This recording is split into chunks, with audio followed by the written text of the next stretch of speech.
The autumn air in Portland carried the scent of fallen leaves and coffee from the countless cafes dotting every corner when my family and I first arrived from California 3 years ago. I remember thinking Maine would be a fresh start for us, a place where we could build our American dream without the crushing cost of living that had driven us from San Francisco. My parents had saved for years to make this move possible, my father accepting a position at a tech company that promised stability and growth, while my mother pursued her doctorate in molecular biology at the university.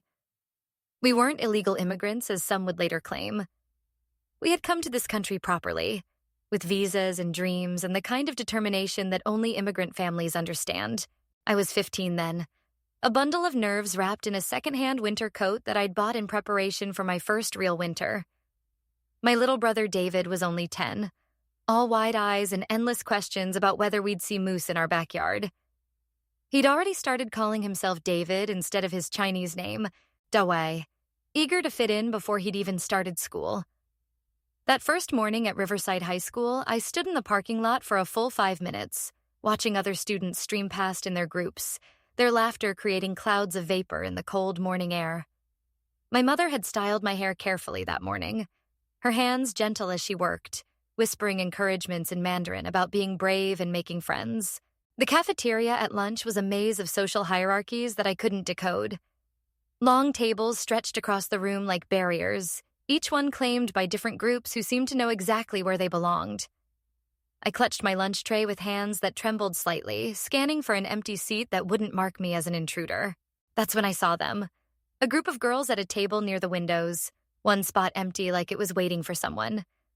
They looked approachable, normal, safe. As I walked over, my heart hammering against my ribs, I practiced my introduction in my head, making sure my English was perfect, that my accent wouldn't betray how nervous I was. The girl at the center of the group looked up first. She had the kind of blonde hair that seemed to catch and hold light, styled in beachy waves that probably took an hour to achieve but were meant to look effortless. Her sweater was cashmere. I could tell even from a distance, the kind my mother would admire in store windows but never buy. When I asked if I could sit, she tilted her head and studied me with blue eyes that seemed to be calculating something I couldn't understand. The silence stretched for a moment too long before she smiled, but it wasn't the warm welcome I'd hoped for. Finally, an Asian who speaks actual English, she said, her voice carrying just loud enough for nearby tables to hear. The words hit me like a physical blow, heat rushing to my cheeks as I forced myself to laugh, the sound hollow and wrong in my throat. The other girls at the table shifted uncomfortably, their eyes darting between Ashley and me like they were watching a tennis match. One of them, a brunette with kind brown eyes, gave me what might have been an apologetic smile, but she didn't speak up. None of them did. I would learn later that this was Ashley Morrison's power, the ability to make everyone around her complicit in their silence, too afraid of becoming her next target to risk defending anyone else. I sat down anyway because what else could I do? Walking away would have meant eating alone, marking myself as someone who couldn't even make it through one lunch period. So I unwrapped my sandwich and pretended Ashley's words hadn't burrowed under my skin like splinters, each one festering with shame and anger that I wouldn't let myself feel. The conversation flowed around me. Discussions of teachers and homework and who was dating whom. Normal teenage concerns that felt like a foreign language after what had just happened. Ashley held court at the center of it all. Her laugh bright and sharp like breaking glass, drawing people in even as they stayed carefully out of cutting range. Over the following weeks, I learned the rhythm of Ashley's cruelty. It came in waves, sometimes subtle enough that I could almost convince myself I was being too sensitive. Other times so blatant that the entire table would fall silent, everyone suddenly fascinated by their food. She had a genius for it, really, knowing exactly how far she could push without crossing the invisible line that would turn her from queen bee to obvious bully. When we studied World War II in history, she'd look at me and ask if my grandparents had been on the Japanese side, even though I'd mentioned multiple times that my family was Chinese. During PE, when we had to partner up for tennis, she'd squint at me and ask loudly if I needed special equipment to see the ball properly. The worst part wasn't the comments themselves, though each one carved away a little piece of my confidence.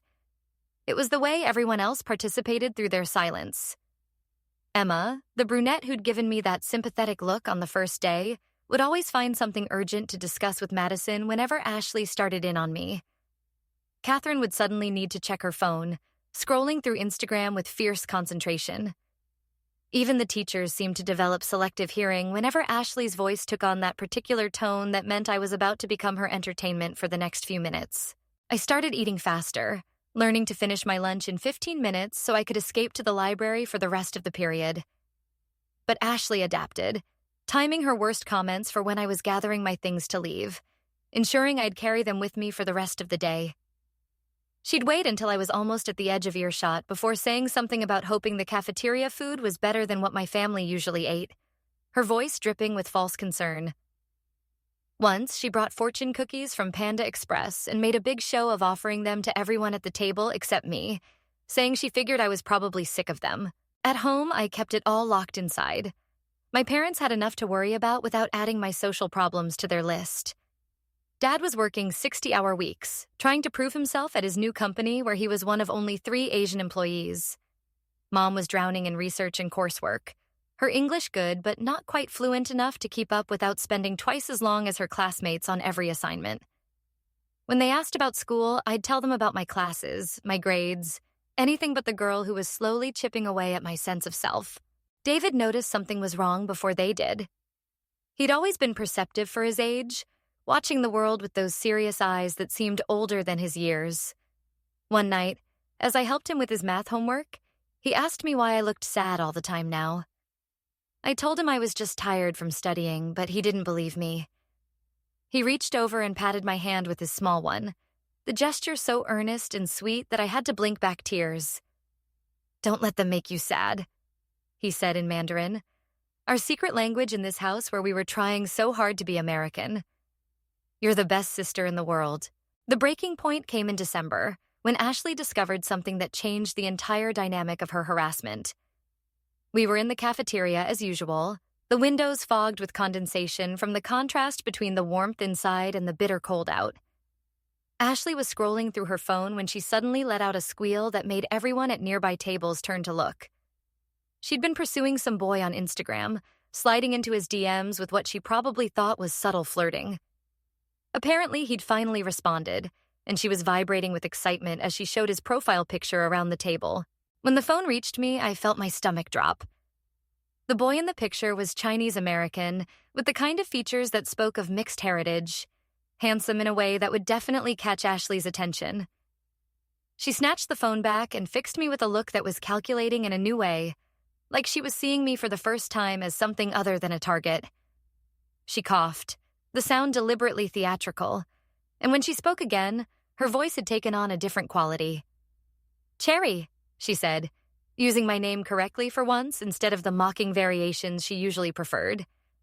"I need your help." The table went silent in a way that felt different from their usual complicit quiet. This was the silence of anticipation, everyone waiting to see how this unprecedented moment would play out. Emma's fork hovered halfway to her mouth, forgotten. Madison had stopped pretending to text. Even Catherine looked up from her usual phone scrolling to watch Ashley's face as she leaned toward me with an expression of earnest need that was so foreign on her features, it looked like she was wearing a mask. "His name is Kevin Chen," she continued, her voice dropping to a confidential whisper that somehow carried perfectly to everyone at the table. "His parents are super traditional, like really Chinese, and I don't want to mess this up. You could help me understand the culture and stuff." She paused, and for a moment something flickered across her face that might have been genuine vulnerability. "Please, Cherry. I know I haven't always been the nicest to you, but this is really important to me. I should have said no." Every instinct screamed at me to reject this sudden olive branch that felt more like a trap than a peace offering. But there was something in the way the other girls were looking at me, not with pity or discomfort for once, but with actual interest, like I might have something valuable to offer. And underneath my suspicion and hurt, there was a tiny spark of hope that maybe this could be a turning point. Maybe Ashley could change. Maybe I could help her see Chinese culture as something to genuinely appreciate rather than mock. Maybe I was just desperate enough for the harassment to stop that I was willing to believe in redemption that hadn't been earned. So I agreed, and that single word of acceptance would haunt me for months to come. The transformation in Ashley was immediate and unsettling. Where she had once mocked my heritage, she now wanted to consume every detail of it. She started bringing notebooks to lunch, filling them with my explanations about Chinese customs and traditions. She'd pepper me with questions about everything from the proper way to hold chopsticks to the significance of different colors in Chinese culture. At first, I was cautious, giving her basic information while waiting for the other shoe to drop, for this to reveal itself as an elaborate setup for some new form of humiliation. But as days turned into weeks, Ashley's interest only seemed to intensify.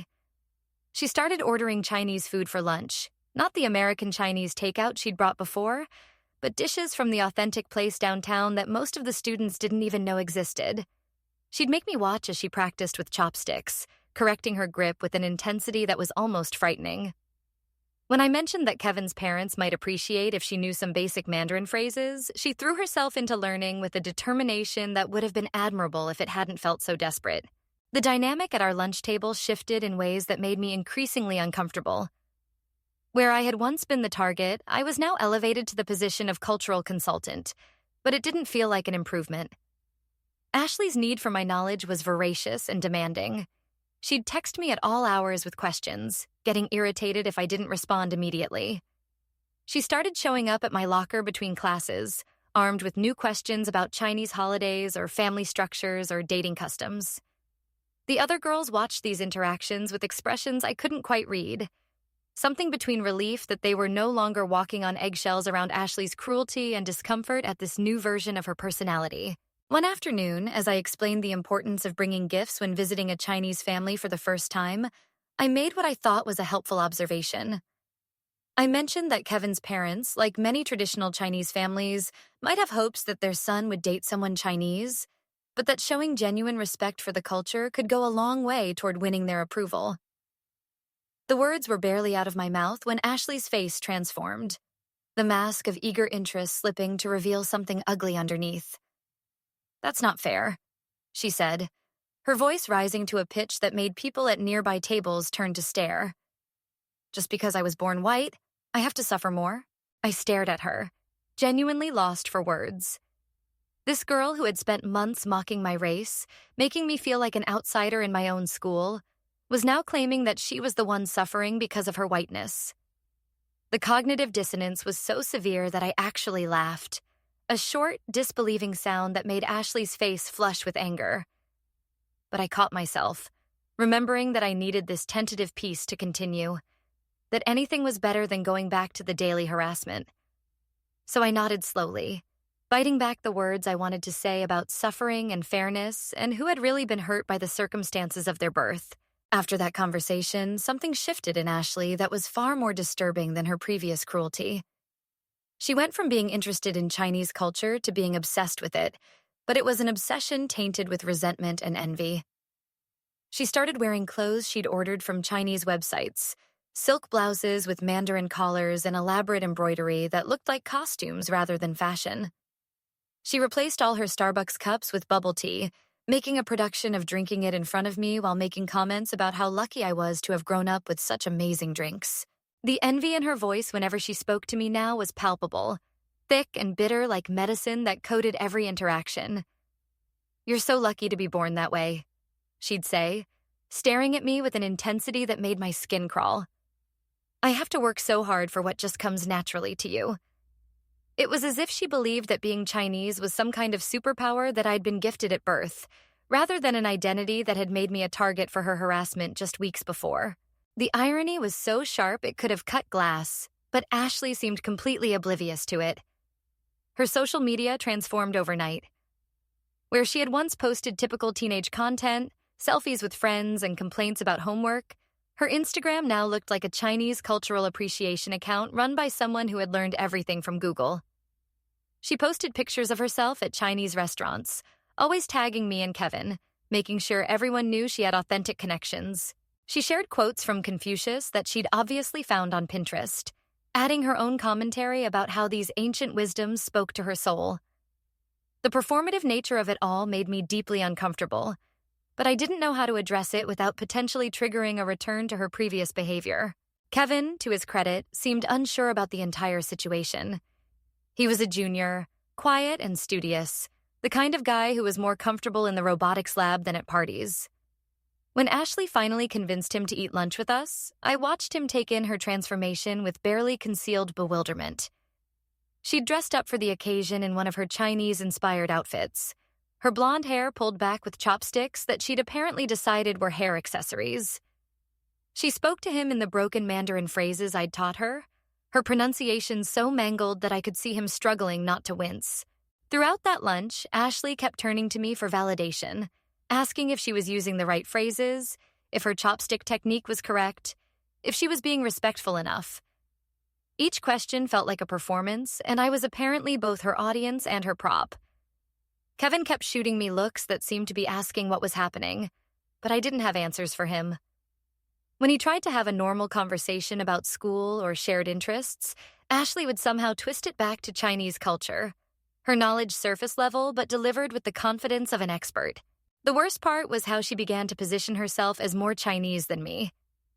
Because I'd grown up in America, because I preferred pizza to dumplings sometimes, because I didn't speak perfect Mandarin, Ashley decided I was what she called a Twinkie, yellow on the outside, white on the inside.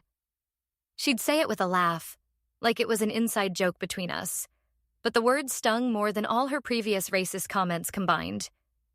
Here was this white girl who had learned about my culture from YouTube videos and my reluctant tutoring, telling me that I wasn't Chinese enough. The other girls at our table watched this evolution with increasing discomfort. Emma started finding excuses to sit elsewhere, claiming she needed to study in the library or meet with teachers. Madison became quieter, picking at her food while Ashley held forth about the superiority of Chinese educational systems or the beauty of traditional Chinese medicine. Only Catherine remained consistently present, but even she had developed a 1,000-yard stare whenever Ashley launched into one of her monologues about Chinese philosophy or the proper way to celebrate Lunar New Year. As winter deepened and the days grew shorter, Ashley's behavior became more erratic. She started showing up at the Asian market where my mother sometimes shopped, pretending it was a coincidence but always appearing in the aisles where we were browsing. She'd fill her cart with ingredients she didn't know how to use, asking my mother questions about cooking techniques while I stood there mortified. My mother, always polite to a fault, would answer her questions while shooting me confused looks. Later, she'd ask me why my friend seemed so intense about everything, and I didn't know how to explain that Ashley wasn't really my friend at all. The situation with Kevin deteriorated as quickly as it had begun. He was a nice guy who had initially been flattered by Ashley's attention, but her intensity soon became suffocating. She insisted on attending his family dinners, where she'd apparently try to out-Chinese his own parents, correcting their westernized habits and insisting on traditions that even they didn't follow. Kevin's mother, who I'd later meet and discover was a second-generation Chinese-American who spoke better English than Mandarin, found Ashley's behavior particularly offensive. After one dinner where Ashley had apparently criticized the family for serving dinner on regular plates instead of traditional Chinese dinnerware, Kevin tried to let her down gently. The breakup, if you could call ending something that had barely started a breakup, happened at Madison's birthday party in late January. Ashley had convinced Kevin to come, promising it would be just a fun, normal party. But the moment he arrived, she turned it into another opportunity to showcase her cultural knowledge. She'd brought a mahjong set and insisted on teaching everyone to play, but her understanding of the rules was sketchy at best. When I tried to quietly correct a mistake she was making, she turned on me with a viciousness that reminded me of the old Ashley, the one who'd made my first months in Maine miserable. In authentic Chinese households, she announced loudly enough for the entire party to hear, "We don't play with those Americanized rules." She turned to Kevin with that fake sweet voice that always preceded her worst behavior. "Right, babe?" Kevin looked trapped, his discomfort obvious to everyone except Ashley. When he mumbled something noncommittal, she pressed on, her voice taking on an edge that made the room feel smaller. "You know what's funny? Cherry here is supposed to be Chinese, but she's basically just a Twinkie. Yellow on the outside, white on the inside. Unlike me, I actually respect the culture." Something inside me snapped. Months of suppressed anger and humiliation crystallized into a moment of perfect clarity. I stood up, my voice shaking but clear as I finally said the words I'd been holding back. "You know what's really funny, Ashley? 3 weeks ago, you were asking if my family ate dogs." The entire room went silent, someone actually turned down the music. I wasn't done. What was that cute nickname you had for me? Oh yeah, Ching Chong. Remember that? Every time you saw me in the hallway? Every time I sat down at lunch? Ashley's face went through a series of transformations, from shock to anger to something like panic as she realized Kevin was staring at her with undisguised disgust. She tried to stammer out denials, to claim I was lying, but the other girls at our table were nodding. Emma, who had been avoiding our lunch table for weeks, spoke up for the first time. It's true, she said quietly. We all heard it. Every day. Madison added her voice, then Catherine, and suddenly the silence that had protected Ashley for months shattered like glass. Kevin didn't say a word. He just stood up, gathered his jacket, and walked out of the party. Ashley tried to follow him, calling his name, but he didn't even turn around. When she came back inside, mascara running down her cheeks, she looked at me with pure hatred. This isn't over, she hissed, and I believed her. I just didn't know how far she would go to prove it. The next 2 days at school were surreal. Ashley didn't come to lunch, and without her presence, our table felt both lighter and somehow smaller. The other girls talked to me differently now, like they were seeing me as a full person for the first time instead of just Ashley's favorite target. Emma apologized for never speaking up, tears in her eyes as she explained how Ashley had some dirt on everyone, little secrets and embarrassments that she'd collected like weapons. Madison revealed that Ashley had threatened to spread rumors about her mother's drinking problem if she ever defended me. Catherine, it turned out, had been too scared of becoming the next target to risk Ashley's anger. I thought maybe it was over. Maybe the public humiliation at Madison's party would be enough to make Ashley back off, find a new school, or at least a new target. I was naive. On Tuesday morning, my mother got a phone call that changed everything. I was in the kitchen eating breakfast when her phone rang, an unknown number that she almost didn't answer. But something made her pick up, and I watched her face change as she listened to the voice on the other end. When she hung up, her hands were shaking as she reached for my father. Immigration services, she said in Mandarin, her voice barely above a whisper. Someone made an anonymous tip about our visa status. My father's coffee mug hit the table harder than he intended, brown liquid sloshing over the rim. His face, usually so controlled and calm, went through a series of expressions I'd never seen before. Fear, anger, then a kind of resigned exhaustion that made him look older than his years. He immediately began pulling up documents on his laptop, our visa papers, his employment verification, everything that proved we had every right to be in this country. The immigration officer who called back that afternoon was professional but thorough. He assured us it was just a routine check based on an anonymous tip, but the words felt ominous. My father spent the rest of the day on the phone with his company's HR department and a lawyer, making sure everything was documented and above board. That night, I heard him talking to my mother in their room, his voice low and worried. He mentioned a colleague at his previous job who had faced similar scrutiny after an anonymous tip. The investigation had cleared him completely, but the damage to his reputation had been permanent. He'd never gotten another promotion, always passed over with vague excuses about fit and team dynamics. Wednesday morning at school was when I realized the full extent of what Ashley had done. The anonymous tip hadn't stayed anonymous in the way she'd intended. Somehow, whether through her own bragging or someone overhearing, word had spread through the school that my family was under investigation by immigration. The whispers followed me down hallways like a swarm of invisible bees. Teachers who had always smiled at me now looked uncomfortable, offering sad smiles and asking if I needed any extra time for assignments given my family situation. By lunch, it felt like the entire school was staring at me. I heard fragments of conversations as I passed. They're illegal, getting deported. I heard they're already packing, going back to China. The words were like individual cuts, each one drawing blood. When I reached our usual table, the other girls were already there, their faces grim. Ashley sat in her usual spot at the center, but something was different. She was holding court as always, but now she was playing a different role, the concerned friend. "Oh my God, Cherry," she said as I approached, her voice dripping with fake sympathy. "I heard about your family. That must be so scary, not knowing if you'll have to leave." She reached out as if to touch my hand, and I jerked back like she was poisonous. The other girls watched this performance with expressions of disgust they didn't bother to hide anymore. "Where did you hear that?" I asked, though the answer was obvious. Ashley touched her chest in that dramatic way she had, her eyes wide with practiced innocence. "It's all over school. Everyone's talking about it. I'm just so worried about you. If you need help packing or anything," the threat was clear. She wanted me to know that she had done this, that she could do worse, that my family's life in America hung by a thread that she was ready to cut. I sat down slowly, my mind racing. I needed to handle this carefully, needed to document everything, needed to protect my family from whatever else she might do. As I unwrapped my sandwich with hands that barely trembled, I made a decision. If Ashley wanted to play this game, I would make sure I had evidence of every move. That afternoon was when things escalated beyond anything I could have imagined. My phone, which had been mercifully quiet since the immigration call, suddenly exploded with notifications. Instagram, TikTok, Snapchat, every social media platform I had was flooded with comments and tags.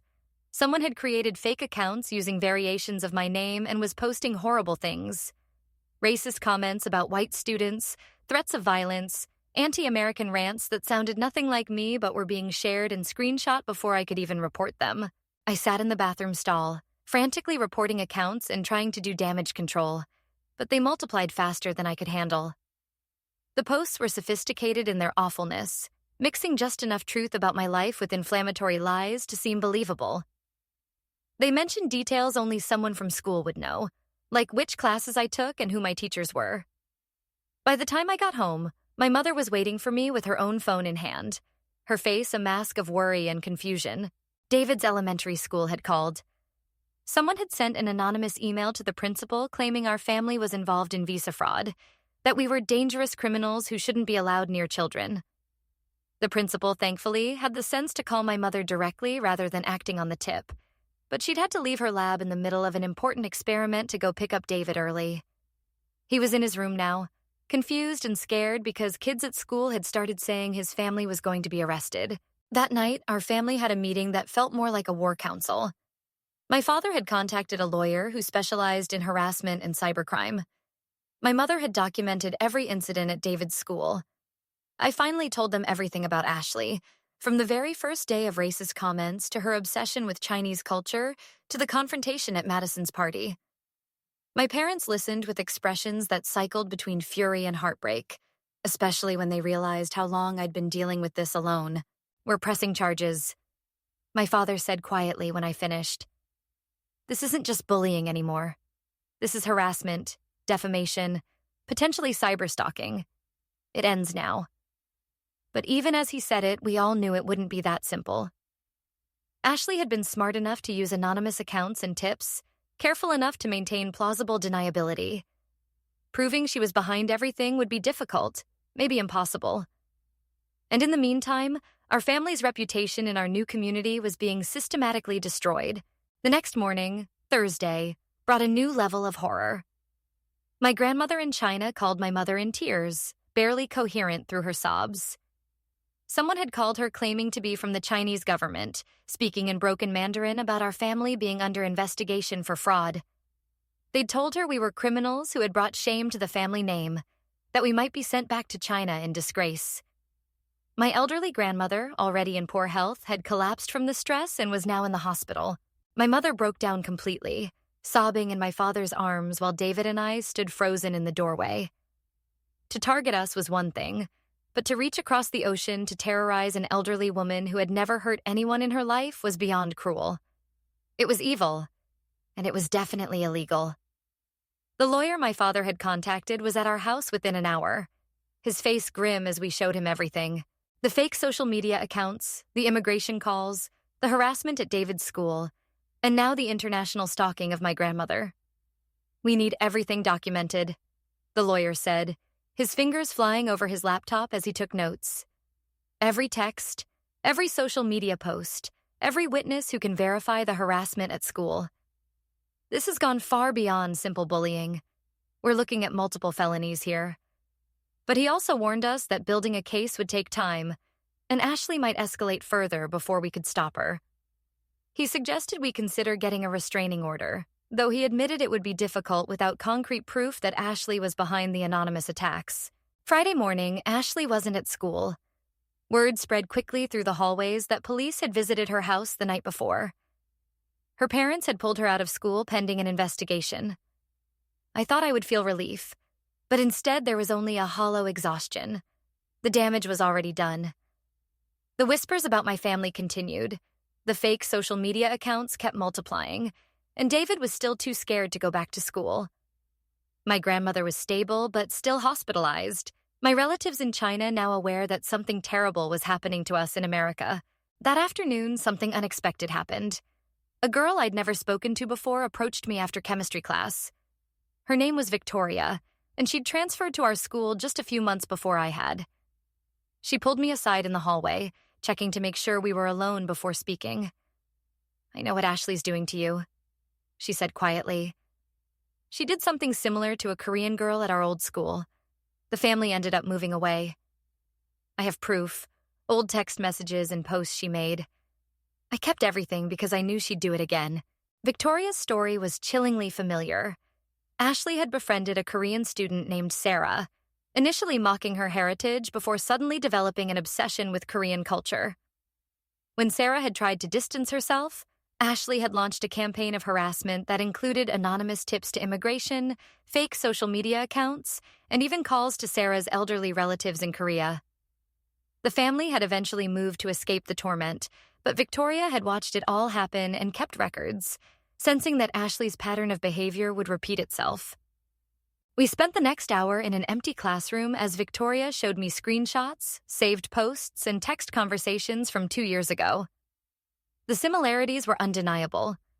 The same progression from mockery to obsession to destruction. The same tactics of anonymous reports and international harassment. Even some of the same phrases in the fake social media posts.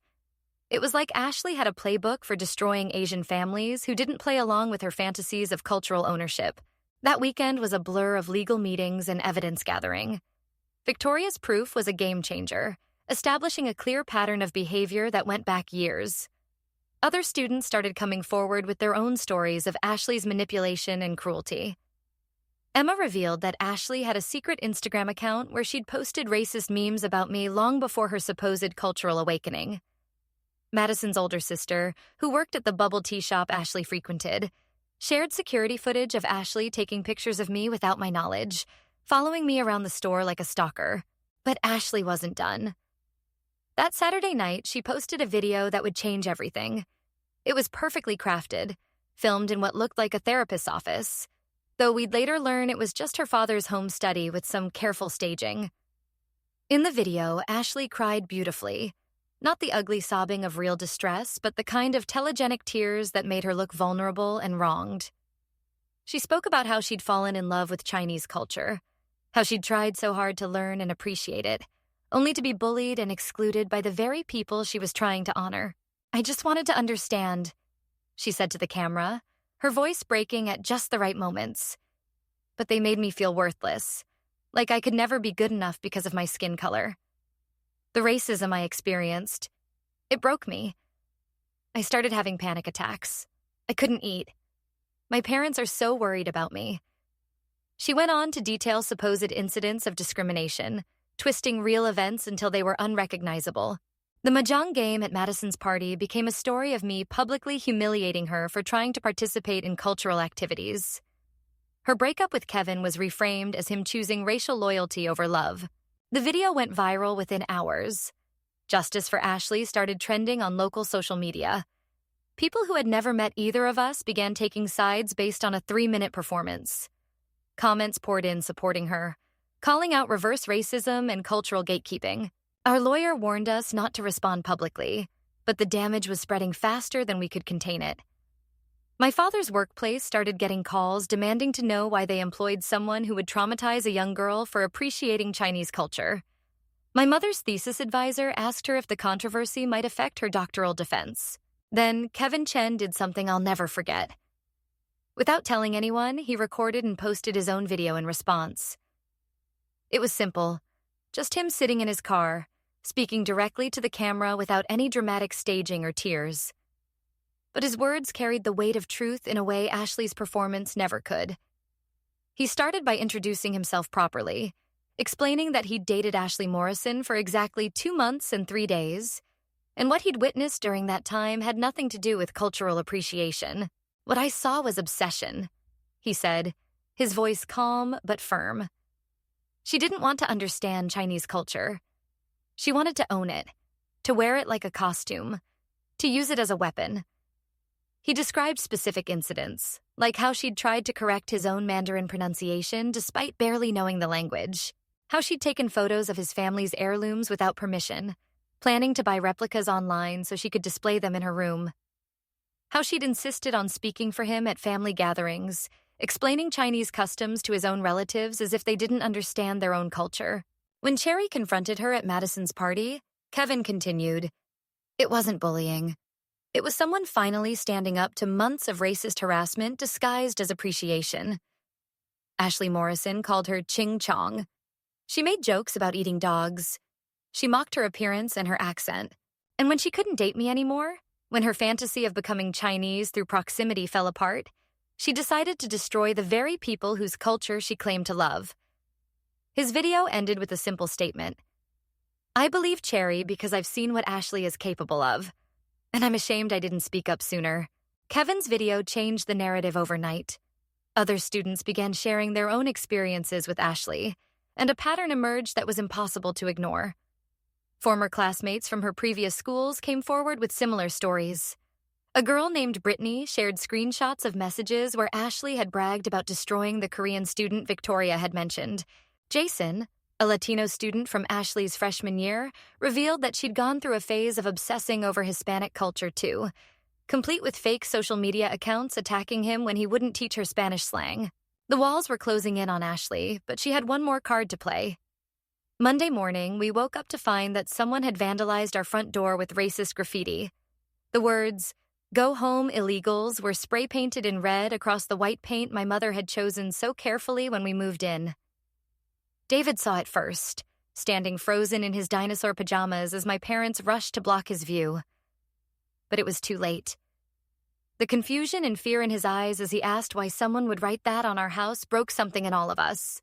The police came to take photos and file a report, but we all knew who was behind it even if we couldn't prove it. Our neighbors gathered on their lawns, some offering support and others just staring at the spectacle our lives had become. Mrs. Patterson from next door brought over paint and brushes, organizing an impromptu painting party to cover the hate. As I helped repaint our door, surrounded by neighbors who refused to let hate win, I felt a shift in the air. Ashley had overplayed her hand. That afternoon, Marcus Morrison knocked on our door. Ashley's older brother was everything she wasn't. Quiet, thoughtful, and genuinely horrified by what his sister had done. He carried a laptop bag and a flash drive, his face grim as my parents invited him in. "I'm sorry," were the first words out of his mouth. I should have done this sooner, but I kept hoping she'd stop on her own. She won't. She can't. And you need to see what I found. Marcus had discovered his sister's digital history, and it painted a picture of someone far more disturbed than any of us had realized.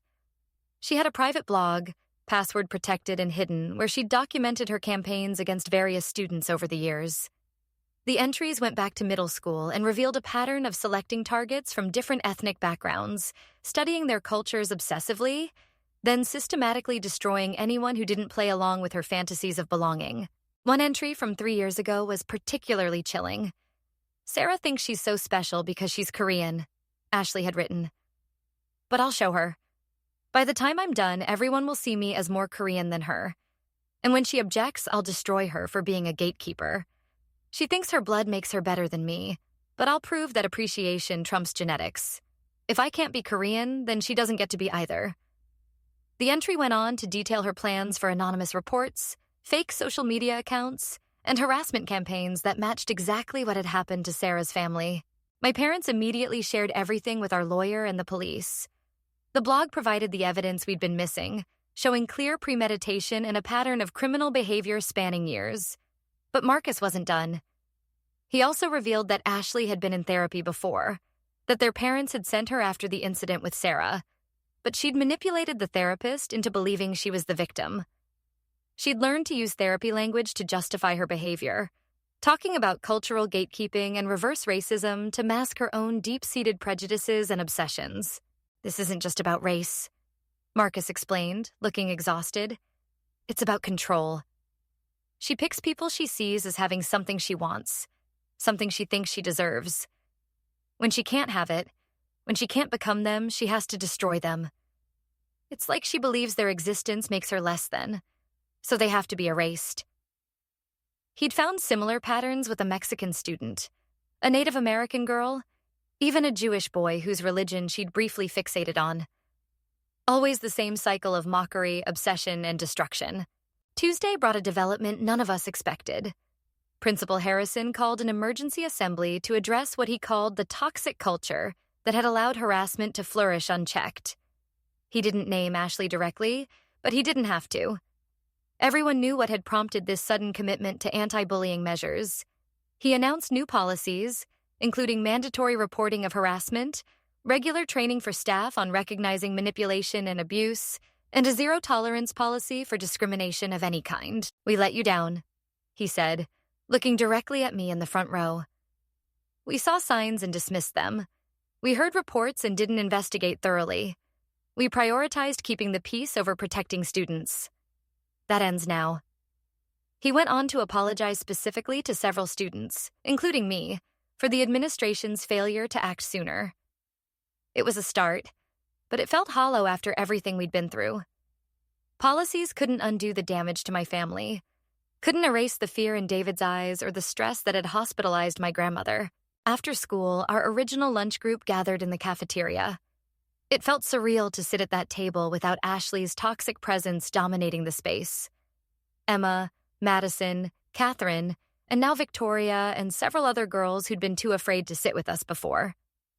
We didn't talk about Ashley at first, instead sharing normal teenage conversation about classes and plans for the weekend. But eventually, the elephant in the room became impossible to ignore.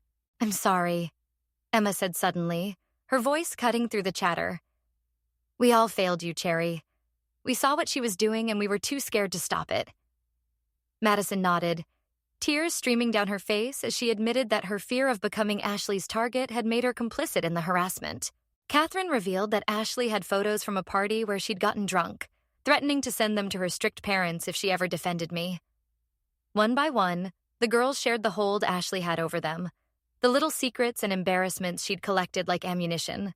"But we're done being scared," Victoria said firmly. "She's shown everyone who she really is now. The police have Marcus's evidence, our testimonies, the blog posts. She can't hurt any of us anymore." There was hope in her voice, and for the first time in months, I felt it too. Maybe we could move past this.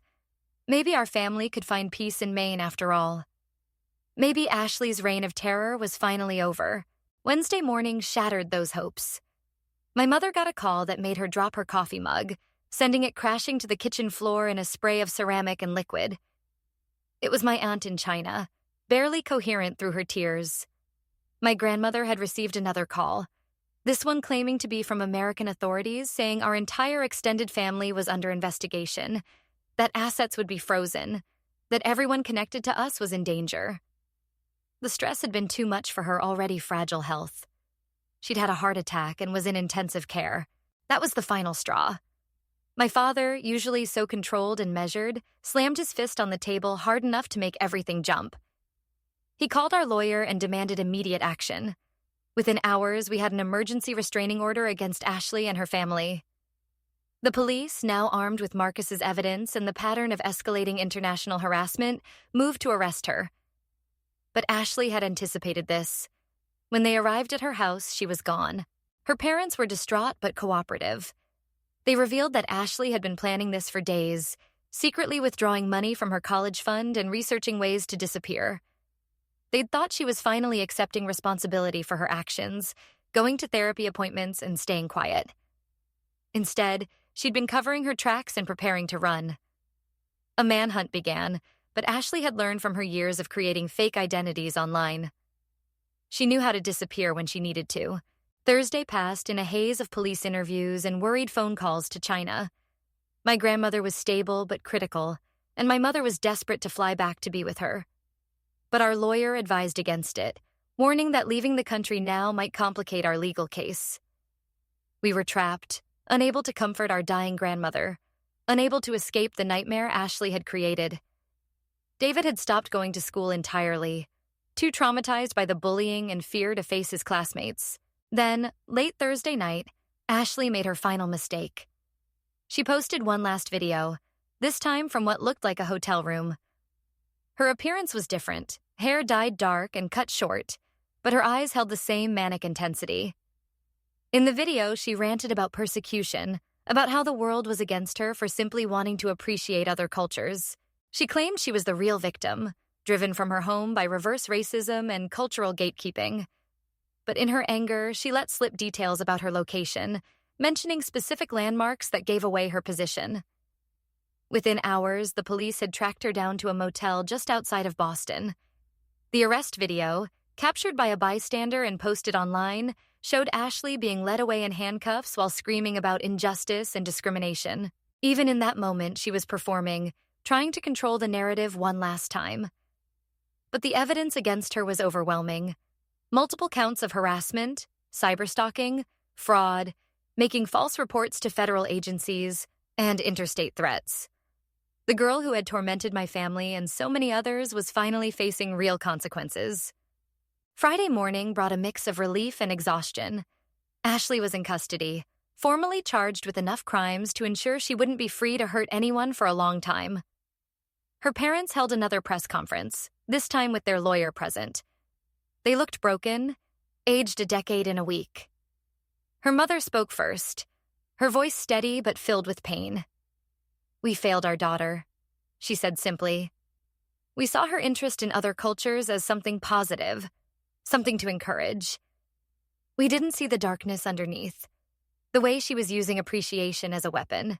Her father added that they were cooperating fully with all investigations and would pay restitution to all affected families. They revealed that Ashley would be undergoing comprehensive psychiatric evaluation as part of her legal proceedings. The lawyer confirmed that they were not contesting the charges and would be seeking a plea deal that included mandatory long-term mental health treatment. It was clear they had finally accepted the truth about their daughter, that her behavior went far beyond teenage cruelty into something genuinely pathological. That weekend, our community rallied around us in ways I never expected. Mrs. Patterson organized a meal train so my mother wouldn't have to cook while dealing with lawyers and worried about her mother. David's teacher created a special program to help him catch up on missed work in a safe environment. Local Chinese American organizations reached out to offer support and resources. Even strangers who had followed the story online sent messages of encouragement and solidarity. Kevin Chen became an unexpected ally and friend through everything. He used his platform in the robotics club to organize a cultural appreciation event done right, where students from different backgrounds could share their heritage in a respectful, genuine way. He asked me to help plan it, making sure we centered the voices of people from each culture rather than letting others speak for them. It was the opposite of everything Ashley had represented, a celebration of diversity that didn't seek to own or consume, just to understand and respect. My grandmother gradually recovered, though the stress had taken its toll. We were finally able to arrange video calls where she could see that we were safe, that the lies told to her had been just that. Lies. She cried when she saw David, reaching toward the screen as if she could touch him through the distance. My mother spent hours on those calls, speaking in rapid Mandarin, reassuring her that we were okay, that the bad person had been caught, that we weren't in any danger of being separated. The legal proceedings moved slowly but steadily.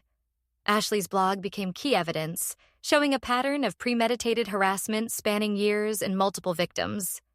More families came forward with their stories, painting a picture of someone who had left a trail of destruction across multiple schools and communities. The forensic analysis of the fake social media accounts and anonymous tips all traced back to devices and IP addresses connected to Ashley. The case was ironclad. During this time, I learned something important about strength and community. The other girls from our lunch table, once silent bystanders, became fierce advocates. Emma started a support group for students dealing with harassment, using her own guilt and growth as a foundation for helping others.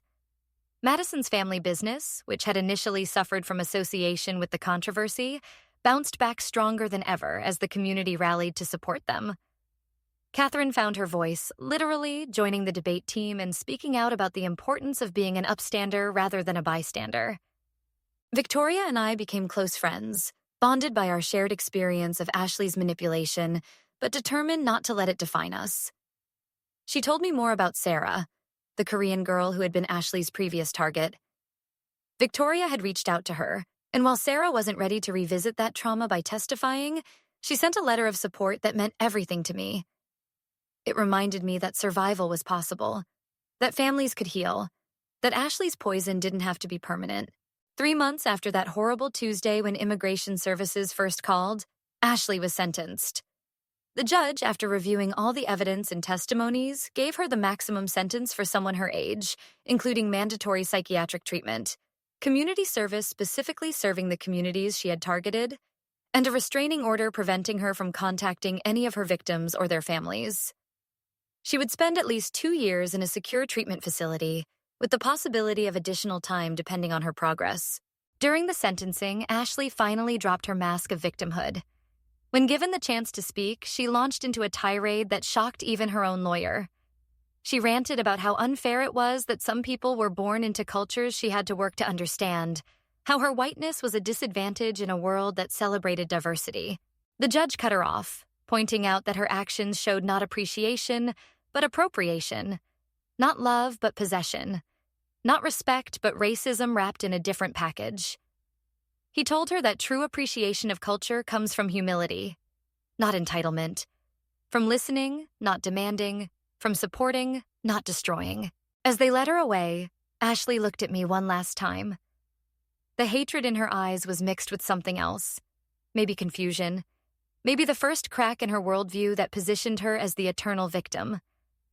I didn't feel satisfaction or vindication, just a hollow sadness for all the pain that could have been avoided if someone had intervened sooner, if her obsessions had been recognized as dangerous rather than dismissed as teenage phases. Life slowly returned to something resembling normal. David went back to school with support from counselors who helped him process what had happened. He joined a coding club for elementary students, following in Kevin's footsteps, and found friends who didn't care about the drama that had swirled around our family. He stopped flinching when someone mentioned immigration and started using his Chinese name again sometimes, code switching with the confidence of a child who knows he belongs in both worlds. My mother completed her doctorate, her thesis defense going brilliantly despite everything we'd been through.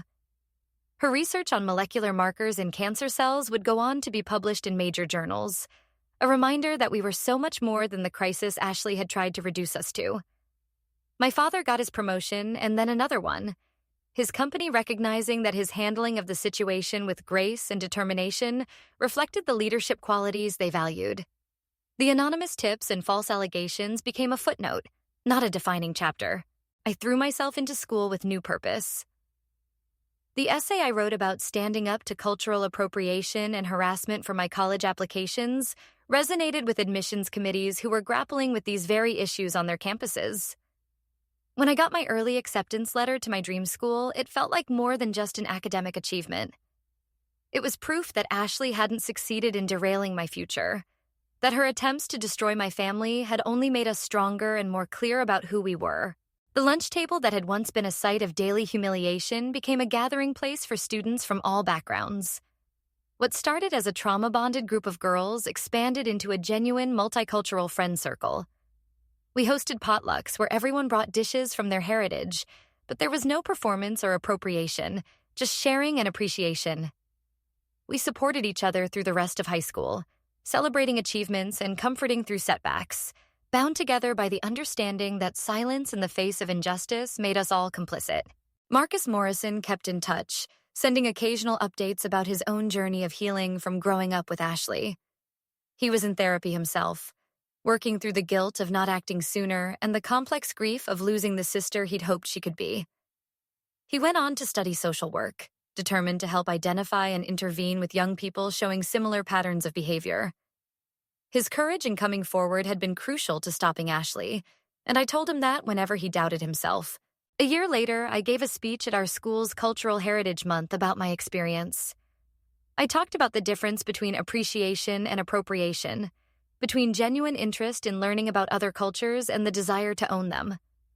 I spoke about how racism could hide behind a mask of admiration, how the same person who mocked your eyes could later envy them, and how both came from the same place of seeing others as less than fully human. The auditorium was silent as I spoke, and when I finished, the standing ovation felt like a collective promise to do better. During my senior year, I got a letter forwarded through official channels. It was from Ashley, writing from the treatment facility where she was serving her sentence.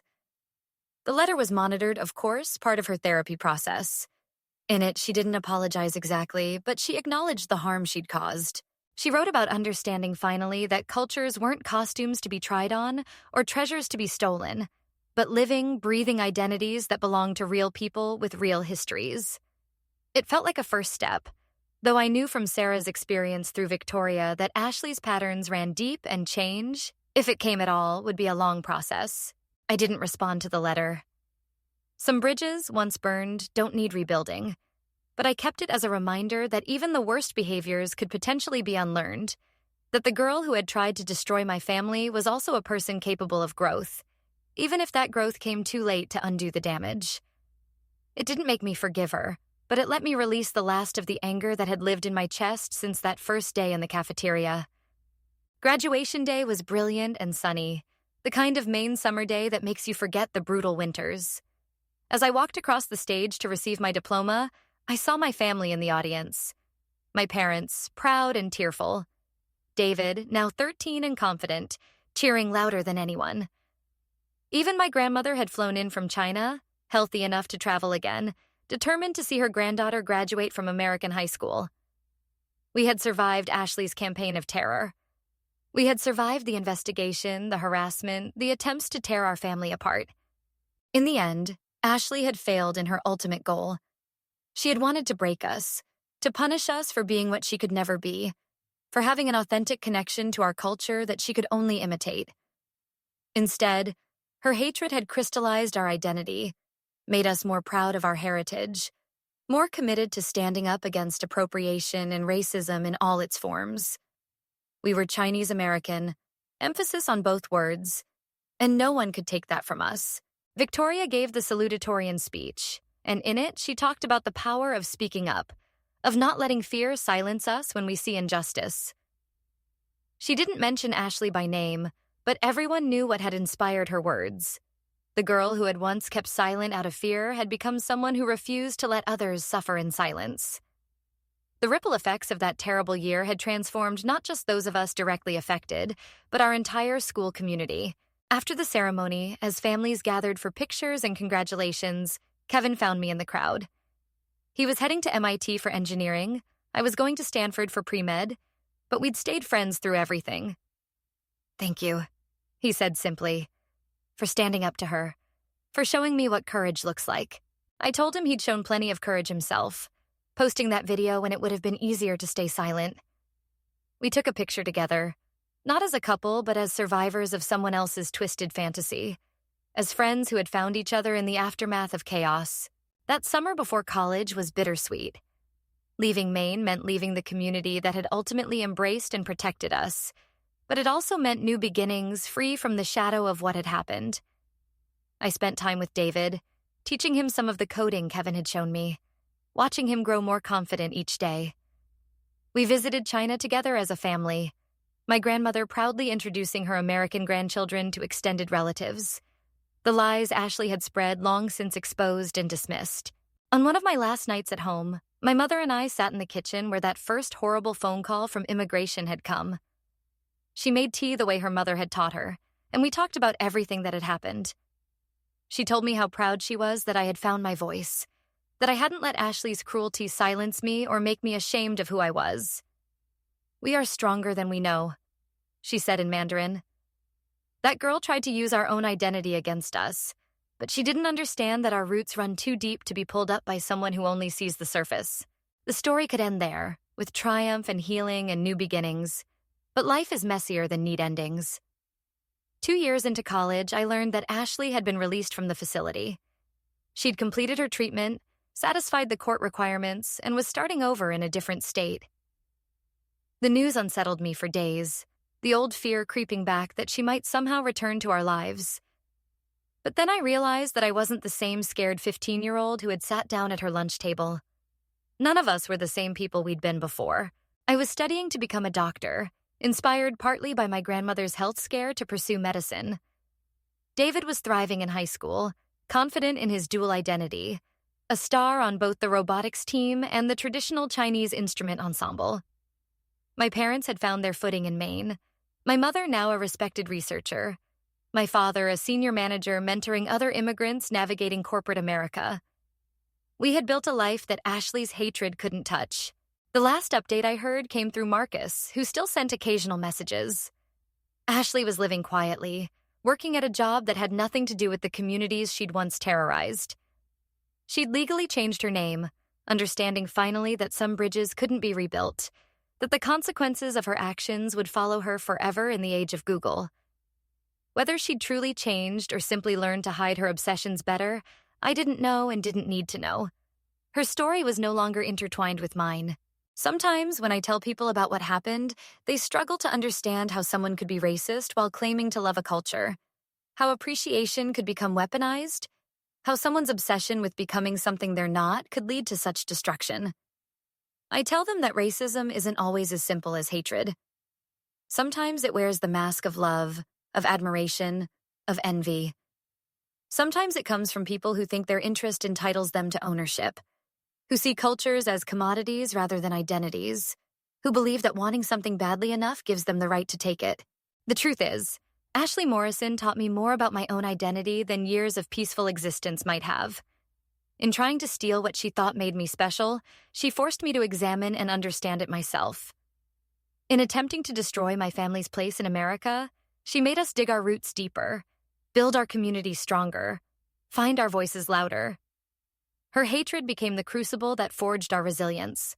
I graduated from medical school last spring, my family there to celebrate just as they'd been at every milestone.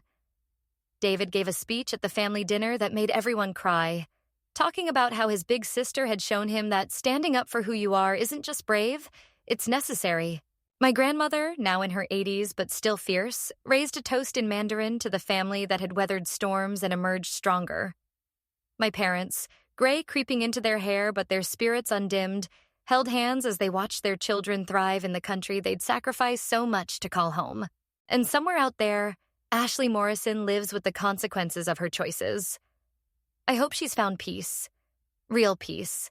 Not the fake zen of appropriated wisdom, but the genuine understanding that comes from facing your own darkness. I hope she's learned that cultures aren't costumes, that identity isn't something you can steal, that appreciation means celebrating others, not trying to become them. But whether she has or hasn't is no longer my concern. Her chapter in our story is closed.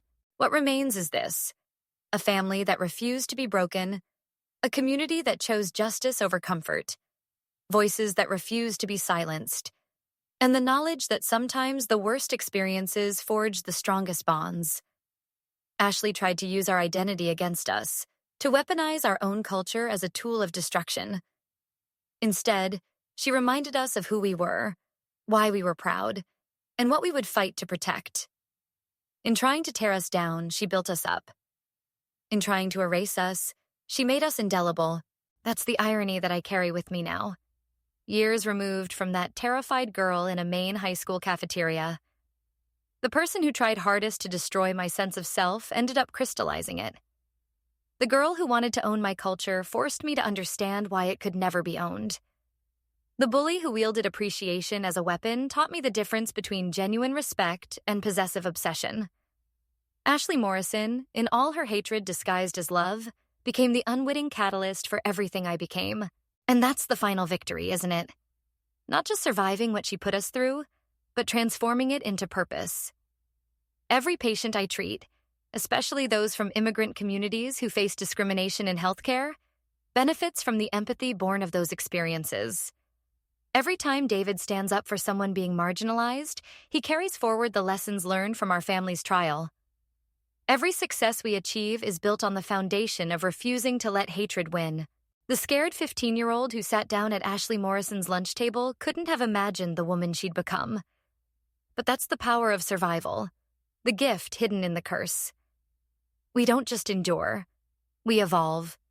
We don't just heal, we grow stronger at the broken places. And we don't just remember, we transform memory into meaning, pain into purpose, survival into triumph. So thank you, Ashley Morrison, for teaching me who I am by trying to take it away. Thank you for showing me the strength of my roots by trying to pull them up. Thank you for revealing the power of community by attempting to isolate us. Your hatred failed, but in failing, it succeeded in creating something you never intended. A family more united, a girl more confident, a future doctor more determined to heal the very wounds that people like you inflict on the world. You wanted to be us so badly that you tried to destroy us. Instead, you only made us more ourselves than we ever knew we could be. Looking back now, there are moments from that time that still visit me in quiet hours, like ghosts that refuse to be laid to rest. I remember the weight of my backpack as I walked through those school hallways, how it seemed to grow heavier with each passing day, loaded not just with textbooks, but with the burden of Ashley's escalating cruelty. The way my shoulders would unconsciously hunch forward, trying to make myself smaller, less visible, less of a target. The sound of her laugh, bright and sharp like breaking glass, still sometimes echoes in my dreams, though now it has lost its power to wake me in cold sweats. There were details I didn't include in the main telling of this story, small moments that seemed insignificant at the time but have stayed with me all these years. Like the morning I found my lunch bag torn open in my locker, my mother's carefully prepared dumplings scattered and stepped on, the note inside written in fake Chinese characters that spelled out nonsense but were clearly meant to mock. Or the time Ashley convinced the entire PE class that I couldn't swim because Chinese people were naturally afraid of water. And I had to spend 20 minutes by the pool explaining that I'd been on my high school swim team in California while everyone stared at me with skepticism. I never told anyone about the dreams I had during the worst of it. Dreams where I would wake up and my face in the mirror would be different, features morphing and changing until I didn't recognize myself. Dreams where I would try to speak Mandarin to my grandmother and only English would come out, her face crumpling in confusion and disappointment. Dreams where Ashley had succeeded in stealing not just my culture, but my very identity, leaving me hollow and undefined, floating between worlds with no anchor to either. The financial toll on our family was something we rarely discussed but always felt. The lawyer fees, even with the eventual restitution, drained our savings account that my parents had carefully built over years.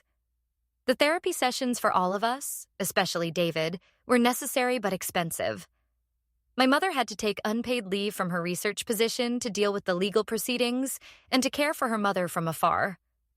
My father worked overtime to compensate, coming home later and later, the stress showing in new lines on his face and the way his hands would sometimes tremble when he thought no one was looking. There was a period, maybe 3 weeks into the harassment campaign, when I seriously considered asking my parents to homeschool me.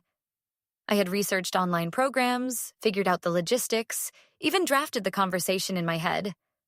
But something held me back. Maybe pride, maybe stubbornness, or maybe the knowledge that running away would feel like letting Ashley win. So I stayed and endured, and learned that sometimes courage isn't about feeling brave, but about showing up even when every cell in your body screams at you to flee. The effect on David was perhaps the hardest thing to witness. My little brother, who had always been so confident and cheerful, became quiet and withdrawn. He started having nightmares about police taking our parents away, about being left alone in America while the rest of us were deported. He would crawl into my bed in the middle of the night, his small body shaking with sobs he tried to muffle so our parents wouldn't hear. I would hold him and whisper stories about superheroes who looked like us, who saved the day with intelligence and kindness rather than superpowers, until he fell asleep against my shoulder. One particular incident stands out in my memory with crystalline clarity. It was a Tuesday afternoon, raining in that persistent Maine way that made everything gray and heavy. I was in the library trying to focus on calculus homework when I heard familiar voices from the next row of bookshelves. Ashley and some girls I didn't recognize were discussing their plans for the upcoming cultural fair.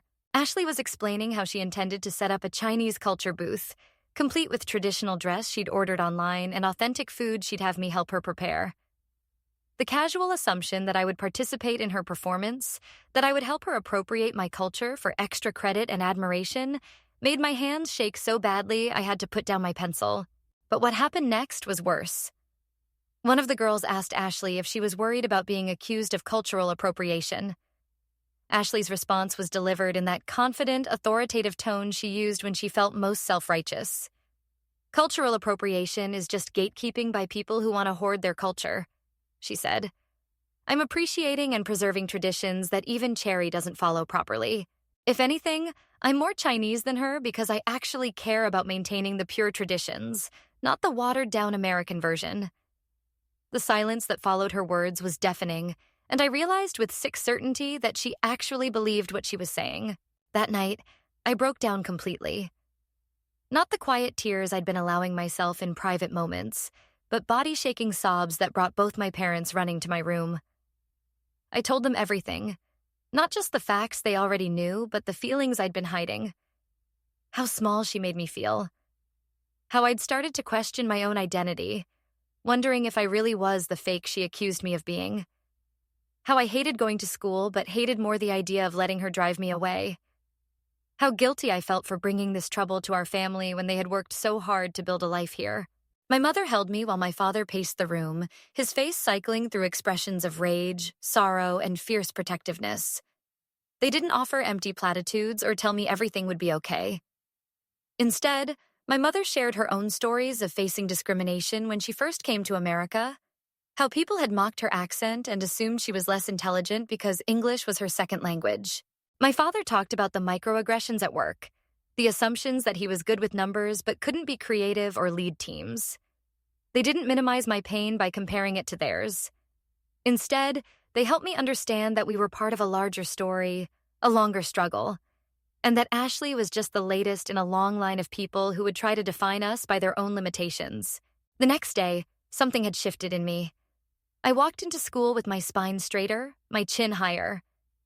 When Ashley approached me at my locker with another request for cultural tutoring, I looked her directly in the eye and said no. The simple words seemed to shock her. She launched into a guilt trip about how I was being selfish, how I was perpetuating harmful stereotypes by not sharing my culture, how disappointed Kevin would be to know I wasn't supporting her growth. I let her finish, then calmly told her that my culture wasn't a costume for her to wear, or a grade for her to earn, and that I was done enabling her fantasies. The look of rage that flashed across her face before she composed herself told me everything I needed to know about what was coming. The escalation after that refusal was swift and vicious. The fake social media accounts appeared within days. The rumors about my family's immigration status started circulating within a week. But something else happened too. Other students began approaching me quietly, sharing their own stories of Ashley's manipulation. A Black girl named Jasmine told me about Ashley's African phase the previous year, complete with head wraps and attempts at African-American vernacular English that had made everyone deeply uncomfortable. A Jewish boy named David revealed that Ashley had briefly decided she was spiritually Jewish, showing up to his family's store wearing a Star of David and demanding to be taught Hebrew prayers. These stories painted a picture of someone whose pattern of behavior went far beyond simple cultural appreciation or even appropriation. This was someone who seemed to believe that identities were interchangeable, that culture was something you could order online or learn from YouTube videos, that belonging was something you could take rather than something you were welcomed into. The more stories I heard, the more I understood that stopping Ashley wasn't just about protecting my family anymore. It was about preventing her from continuing this pattern of harm that left damaged communities in her wake. One of the most painful aspects of that time was watching my parents navigate systems that were supposed to protect us, but often seemed more interested in avoiding controversy. The school administration initially treated the situation as an interpersonal conflict rather than recognizing the pattern of targeted harassment. The police seemed skeptical of cyberbullying claims until the evidence became overwhelming. Even some well-meaning friends and neighbors suggested that maybe we were being too sensitive, that Ashley was just a confused young girl trying to find herself. The constant need to justify our pain, to prove that we deserved protection, was exhausting in a way that the direct harassment almost wasn't. I remember one particularly frustrating meeting with the school counselor, Mrs. Williams, who kept insisting that this was an opportunity for dialogue and mutual understanding. She suggested that Ashley and I participate in a mediation session where we could air our grievances and find common ground. I tried to explain that you couldn't find common ground with someone who believed your identity was a commodity they were entitled to possess. That mediation implied both parties had valid points when one party was systematically trying to destroy the other. Mrs. Williams meant well, but her inability to recognize the power dynamic at play, to see this as anything more than teenage drama, was its own form of harm. It was during this time that I began to understand how racism could wear progressive masks, how it could hide behind words like appreciation and understanding while still perpetrating profound violence. Ashley had learned the language of social justice and wielded it like a weapon, accusing me of gatekeeping and exclusion when I tried to set boundaries, positioning herself as the victim fighting against reverse racism when her actions were exposed. She understood that in certain liberal spaces, being accused of cultural gatekeeping was almost as damaging as being accused of racism, and she used that knowledge strategically.